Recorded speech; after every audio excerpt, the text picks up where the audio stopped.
Good morning kaninyong tanan, karong Semana Santa, panahon kini sa pagpalandong, panahon sa paghinulsol sa ato ang mga sala, o panahon kini sa pagpangumpisal aron makadawat kita sa grasya nga gihatag sa Ginoo kanato matag adlaw.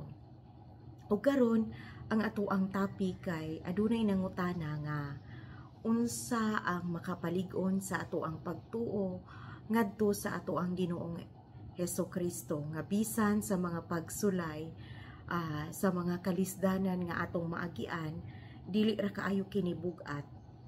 Una, ang makapalig-on jud guys, kini jud ang ato ang mga pag-ampo. Ug unsa nga klase nga mga pag-ampo? So far sa ako ang experience, ang Holy Rosary maura joy makapalig-on sa atong kaugalingon. Mauray makapalig-on ba? Like for example nga adunay mga problema nga niabot sa ako ang kinabuhi, like mga financial nga mga problema, and even nga mga spiritual nga mga problema nga grabe kaayo ang tentasyon sa hunahuna nga kanang adunay magsulsol nga mga dautan, adunay mag-ingon nga ayaw diha adto dito, kanang daghan kaayo ba nga murag nagmugna og negative ang imuhang hunahuna. Grabe kaayo ang mga tentasyon karon, usa na siya sa mga pagsulay nga kinahanglan nato nga buntugon nga dili dapat ang yawa mo'y maghari diri sa atong kasing-kasing og hunahuna, kundi ang Dios lamang nga maoy maghari diri sa ato ang kasing-kasing. So ang pagro-rosaryo matag adlaw dako kaayo ng ikatabang kay ang kini nga rosaryo, Holy Rosary, iampo ta kanunay ni Mama Mary. Si Mama Mary maoy mo intercede sa ato ang mga panginahanglan, sa ato ang mga pag-ampo ngadto sa iyahang anak nga ang atong Ginoong Hesukristo. So maora na siya, kung wala ka kabalo kung unsaon pagsugod sa pagro-rosaryo, pwede ra na nimo ma-research sa Google na may daghang mga guides.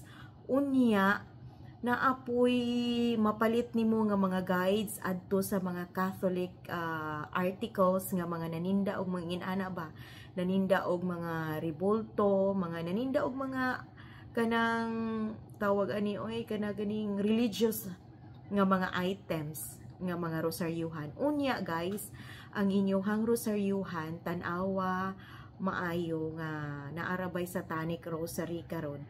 So mas bintaha nga inyong rosaryuhan inyong tan-awon, mas maayo pa tong plain nga cross nga naay pangalan nga INRE sa ibabaw nga naay nakasulat nga INRE. Tan-awa ninyo ha nga kanang walay lain nga nakasulat kay mapanlin lang na karon ang kalibutan, daghan na kaayo mga tentasyon, hugta ang inyong mga pag-ampo aron ang mga problema sa umaabot ug sa problema ninyo karon nga inyong gipasaan magaan-gaan kini o tabangan rata sa ato ang Ginoong Hesukristo og pinaagi sa pangaliya sa atong inahan nga si Mama Mary. Maura na siya. Kung naamoy mga pangutana, i-comment lang diri sa ubos kay atong paningkamutan nga matubag ang inyong mga pangutana. Okay? Salamat!